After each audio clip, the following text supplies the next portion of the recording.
Hey guys, in this video I'll show you how to delete all the unread emails in Yahoo Mail. Basically, we're going to be mass filtering all of the unread and delete all of them. Now, Yahoo actually has a really nice feature now. So when you click on these three dots, right, I can come here and click on unread. Okay, so go ahead and click on this and it will filter everything by the unread messages. And all I need to do to select all of them at once, right, is check this. So I've selected all of them, as you can see. And then all you need to do, guys, is come here and click on delete, right? So I'll click on delete right now. And there we go.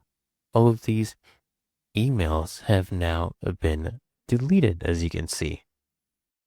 And you can come here, click on these three dots, click on trash, and you can toggle this on, select all of them, and you can get rid of them forever. So now if you delete them from here, they'll be gone forever. And it's really that easy and simple.